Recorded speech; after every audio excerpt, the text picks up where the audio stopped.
Bom dia, boa tarde, boa noite, minha gente. Está começando mais um episódio de F1 a todo vapor, que você nos acompanha tanto em vídeo quanto também em formato podcast. Eu sou o Luiz Fernando e nós estamos no episódio 67 do nosso podcast F1 a todo vapor. E hoje nós vamos falar de tudo o que aconteceu no primeiro GP de Miami da história da Fórmula 1. Então vai lá, coloca uma água para ferver, passa aquele cafezinho e vamos falar de Fórmula 1. Antes da gente falar propriamente da corrida, vamos tecer alguns destaques do que aconteceu durante a semana aí desse GP de Miami. Nós tivemos a notícia que a Fórmula E será implementada no Brasil a partir de 2023, será no Sambódromo do AMB em São Paulo. Isso é muito interessante porque a Fórmula E já tinha passado em vários países aí da América do Sul e dessa vez está chegando ao Brasil. Nós tivemos também que a Volkswagen confirmou a entrada da Audi e da Porsche como fornecedores de motor na Fórmula 1 a partir de 2026. Lembrando que a partir de 2026 nós teremos mudança aí do regulamento da Fórmula 1 na questão de motores. Então a Volkswagen já confirmou a entrada da Audi e da Porsche como fornecedoras de motor. Vamos ver para quais equipes, né, que ainda não foi divulgada essa informação. Também, durante a semana, nós tivemos que a FIA estuda a mudança aí do Qualify para 2023, do treino classificatório, apostando muito nessa questão ecológica, de sustentabilidade e na economia da quantidade da fabricação de pneus para os carros da Fórmula 1. E se reduziria aí o número de pneus durante o final de semana de corrida. A princípio seria assim, no Q1, todos os carros iriam para a pista com compostos de pneus duros, fariam seus tempos. No Q2, todos os carros com compostos de pneus médios. E no Q3, todos os carros com compostos de pneus macios. Eu particularmente acho muito interessante essa mudança aí do treino classificatório. E realmente ainda tem a questão ecológica aí que a FIA tem prezado muito ultimamente. Durante a semana nós tivemos muitas reclamações da pista de Miami, principalmente sobre o asfalto, que até teve que ser recapeado, principalmente na parte da curva 17, onde surgiram diversas críticas aí, reclamações dos pilotos, das equipes. Também durante o final de semana nós vimos que a Mercedes e a McLaren apostaram em novas asas dianteiras para a corrida, né? Uma alteração aí para ver se tem um rendimento melhor. E o que parece surtiu efeito, pelo menos para a Mercedes, porque o desempenho da Mercedes eu vi um desempenho bem mais satisfatório do que das últimas corridas. Tivemos também uma polêmica que foi gerada em todos os bastidores aí da Fórmula 1, que a FIA determina que Hamilton, em no máximo 2 corridas, retire seus piercings por violar o Código Desportivo Internacional, que proíbe o uso de joias pelos pilotos durante a corrida. Hamilton protestou, achando totalmente desnecessário, protestou inclusive indo à coletiva de imprensa usando 3 relógios e 8 anéis. Vettel também, em apoio do britânico, protestou usando uma cueca por cima do macacão da corrida, que uma cena bastante inusitada que gerou muitos risos aí nos bastidores da Fórmula 1. Mas a FIA determinou isso aí para o Hamilton por, a princípio, estar violando o Código Desportivo Internacional. Tivemos também durante a semana as novas capas do game da Fórmula 1 2022, que saíram com 2 edições. Quem está acompanhando em vídeo pode ver as edições aí das capas do jogo para quem joga, né? Seja no PlayStation, no Xbox ou no computador. E também a Netflix confirmou as temporadas 5 e 6 da série Drive to Survive, que tem sido um sucesso aí por todos os fãs da Fórmula 1, inclusive trazendo novos fãs para a categoria. Falado isso, vamos começar falando um pouquinho dos treinos livres. Os treinos livres foram marcados com muitos erros e escapadas dos pilotos, que pode se atribuir ao fato de ser uma pista nova, né, que era conhecida pelos pilotos apenas nos simuladores, e também com a questão dos problemas do asfalto. Tivemos 4 bandeiras vermelhas durante os treinos. Bottas bateu no TL1, Carlos Sainz bateu no TL2, Ocon bateu no TL3. Inclusive, esse acidente do Ocon impediu ele de participar do treino classificatório, do Qualify. Então, nós tivemos aí muitos erros escapados dos pilotos durante os treinos livres. No Qualify, um destaque interessante no Q1 foi que o Mick Schumacher passou o carro para o Q2 e o Magnussen ficou no Q1. Nós vimos aí nos últimos GPs que a dominância do Magnussen em cima do Mick Schumacher, e dessa vez o Mick conseguiu levar o carro para o Q2 e o Magnussen ficou apenas no Q1. No Q2, de igual forma, nós vimos o Norris passando para o Q3 e o Daniel Ricciardo ficando no Q2, e também o Hamilton levando o carro para o Q3 e o George Russell ficando no Q2. Fora isso, tivemos então uma pole position de Charles Leclerc com um tempo de 1:28.796. Em segundo lugar, Carlos Sainz. Em terceiro, Max Verstappen. Lembrando que é a primeira dobradinha da Ferrari em qualify, ou seja, em classificação, desde o GP do México de 2019. Então nós tivemos aí uma dobradinha no qualify da Ferrari. Falado isso, agora sim, vamos falar da corrida. Na minha opinião, uma corrida bem morna, mas que não tira o mérito da excelente pilotagem, a segurança assim, no carro do atual campeão Max Verstappen. Tivemos uma largada excelente do Verstappen, que conseguiu a posição do Sainz logo no início. E na largada também tivemos um toque aí do Alonso em Hamilton, que fez com que o Hamilton perdesse algumas posições.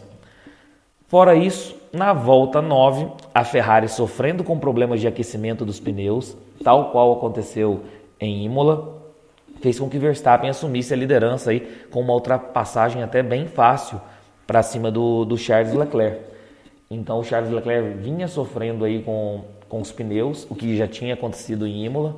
A Ferrari tem que olhar essa questão. E o Verstappen assumiu a liderança e não mais saiu, né? E aí nós tivemos uma corrida bem morna até a volta, se eu não me engano, a volta 39, que nós tivemos o acidente do Norris. E aí, com o acidente do Norris, gerou o safety car na pista, e isso deixou as últimas voltas aí com emoção, né? Entre a batalha aí nas primeiras posições. Mas nada que tirasse a vitória segura e a pilotagem impecável do Max Verstappen. Esta corrida, nós tivemos a 23ª vitória do Verstappen na Fórmula 1, igualando o número de vitórias do seu sogro Nelson Piquet. Lógico, gente, lembrando que na época do Nelson Piquet, o campeonato da Fórmula 1 tinha bem menos corridas na temporada, né? Tanto é que o Nelson Piquet é tricampeão, o Verstappen, por enquanto, é apenas campeão da Fórmula 1. Mas, para nível de estatística, ele empatou com o Nelson Piquet em vitórias na Fórmula 1. Falado isso, vamos tecer alguns destaques individuais da corrida. Primeiro destaque, lógico, Max Verstappen, P1, uma corrida impecável, uma largada muito boa, como eu disse, já ultrapassando o Carlos Sainz, uma ultrapassagem segura e fácil até, em cima do Leclerc na volta 9. E também, a partir do momento do safety car, com a volta da bandeira verde da corrida, ele foi totalmente seguro, em hora alguma ele sofreu ameaças do Charles Leclerc. Então, corrida impecável do Max Verstappen. Leclerc, eu achei uma corrida muito boa do Leclerc, embora ele tenha errado em parte da corrida ali para tentativa de ultrapassagem do Max Verstappen, ele escapou da pista. Fora isso, ele não cometeu erro algum, fez um qualify muito seguro. Eu acredito que o problema maior nem foi dele, foi da Ferrari em relação aos desgastes de pneus, que já havia acontecido em Imola também. Então, o Charles Leclerc, para mim, é um ponto positivo, fez uma corrida dentro do que se esperava. E aí, se o carro também tem algum problema, não tem como ele competir com o Max Verstappen, que é um piloto também extraordinário. P3, Carlos Sainz. Carlos Sainz também, a mesma situação eu vejo em relação ao Leclerc, uma corrida segura dentro do esperado e do que o carro proporcionou para ele. Tanto é que o Pérez, na volta do safety car, tentou ultrapassá-lo com pneus médios novos e o Sainz fechou a porta e não deixou a ultrapassagem do Sérgio Pérez. Inclusive, até o comentário que eu vou fazer agora é do Sérgio Pérez, que para mim teve esse destaque negativo por conta de estar com os pneus médios após o safety car e não conseguiu ultrapassar o Carlos Sainz. Então, nesse embate entre pilotos, eu acredito que o Carlos Sainz seja um piloto mais experiente, um piloto melhor do que o Sérgio Pérez. Mas digam vocês aí, qual a opinião de vocês?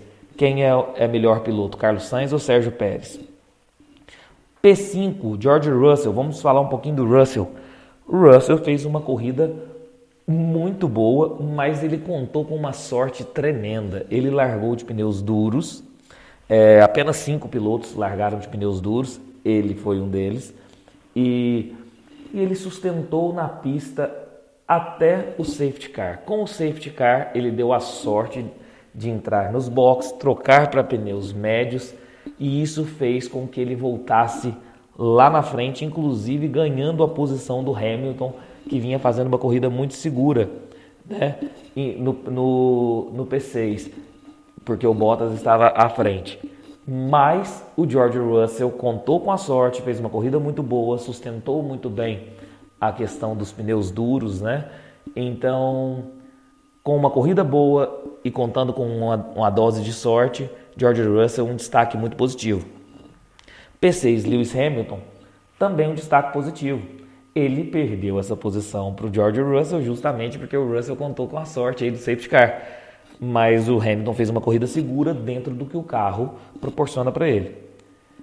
Valtteri Bottas P7, embora tenha errado no final da corrida e tenha perdido a posição para o George Russell e para o Hamilton, a gente sabe que a Alfa Romeo a princípio é um carro inferior ao carro da Mercedes, e talvez ele poderia ter perdido essa posição na pista mesmo, considerando a proximidade aí que os carros ficaram por conta do safety car. Então eu não acredito que seja um erro substancial do Bottas, então fez com que ele fosse um destaque positivo, na minha opinião também, porque colocar uma Alfa Romeo no P7 é um destaque muito positivo. O Bottas vem fazendo corridas muito consistentes aí a bordo da sua Alfa Romeo.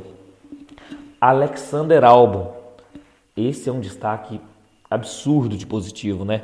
A Williams já se mostrou seu carro mais fraco do grid, né? E o Albon já havia pontuado anteriormente e conseguiu mais pontos para a Williams. Então, pontuar com a Williams hoje é praticamente uma vitória. Então, é um destaque muito positivo o Alexander Albon. E pela segunda vez ele já fez isso na temporada. As McLarens, confesso que eu esperava mais das McLaren, seja do Lando Norris, que se acidentou, seja do Daniel Ricciardo. Não gostei muito das McLaren no Qualify e também não gostei muito das McLaren na corrida. E de igual forma a Haas, eu esperava um desempenho melhor da Haas também. Eu confesso que nesse final de semana eu decepcionei muito com a McLaren e com a Haas. Fora isso, tivemos o abandono do Guanyu Zhou por problemas mecânicos, o Norris, que eu já falei por conta do acidente que gerou o safety car, e o Gasly também, que foi tocado aí pelo Fernando Alonso e também foi obrigado a abandonar a corrida. Punições. Tivemos aí a punição do Alonso, foi punido 2 vezes. Ele foi punido primeiramente em 5 segundos por causar a colisão com o Gasly e depois por ter excedido os limites da pista em mais 5 segundos. Além de ter tocado o Lewis Hamilton logo na largada. Então o Alonso é um destaque muito negativo aí nesse final de semana. Magnussen também foi punido em 5 segundos por causar colisão também. E Daniel Ricciardo punido em 5 segundos por exceder os limites de pista. Piloto do dia na votação popular, Max Verstappen. Eu também votei no Max Verstappen. Realmente ele fez uma corrida impecável, sem erros, e conseguiu uma vitória aí, mais uma vitória para a carreira e somar bons pontos aí na disputa pelo campeonato.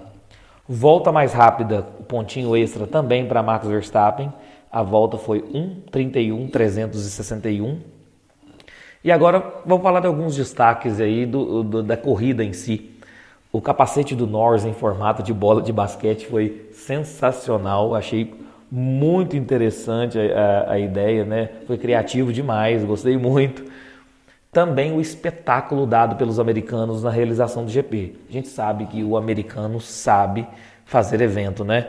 A corrida foi morna, mas o espetáculo que foi sensacional. Nós tivemos presença de inúmeros famosos como James Corden, Michelle Obama, Tony Parker, will.i.am, David Beckham, Michael Jordan, Ashley Kutcher, DJ Khaled, Pharrell Williams, da Wayne Wade. Então, assim, eles sabem fazer o evento. Além de ter o desfile dos pilotos com carros de luxo, que foi muito legal também, sensacional. A questão do pódio, da celebração do pódio também, com batedores na frente, foi sensacional. O americano sabe fazer o evento. Então, se a corrida foi morna, o evento foi sensacional.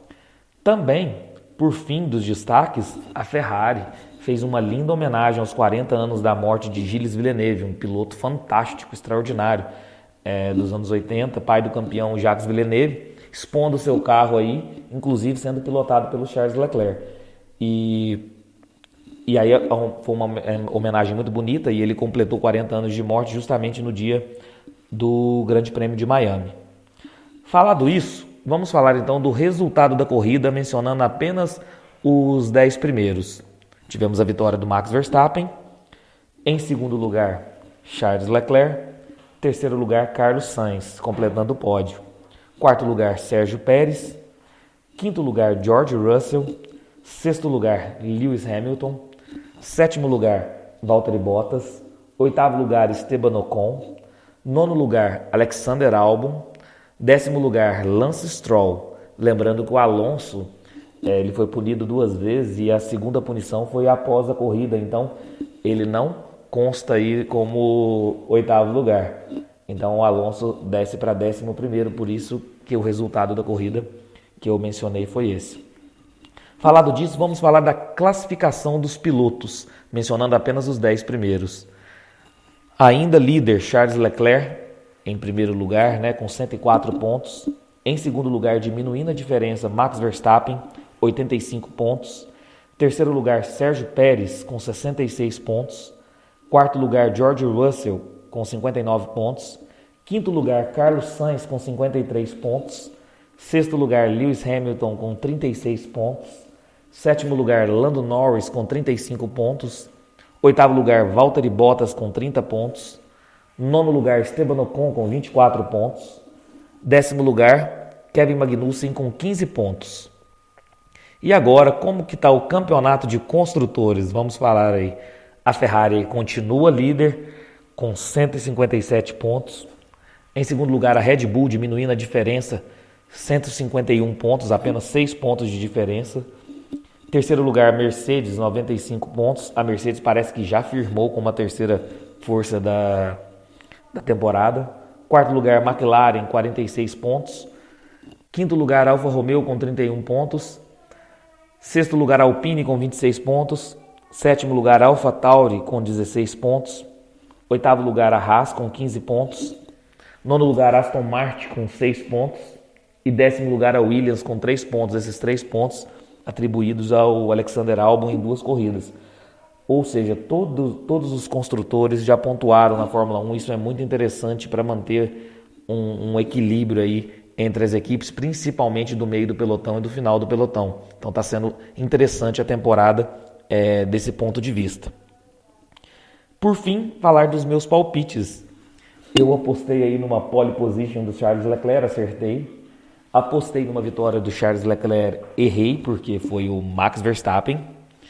Apostei no segundo lugar do Verstappen, também errei, porque foi o Charles Leclerc. E apostei no terceiro lugar do Sainz e também acertei. E volta mais rápida, apostei no Charles Leclerc e errei também, porque foi Max Verstappen.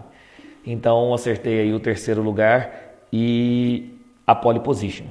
Próximo GP da Espanha, daqui 2 semanas, nos dias 20 a 22 de maio, tá bom? Pessoal, esse foi o vídeo de hoje, espero que tenham gostado.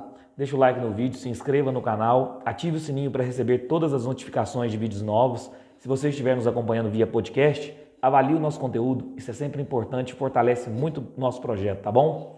Um abração a todos e fiquem com Deus.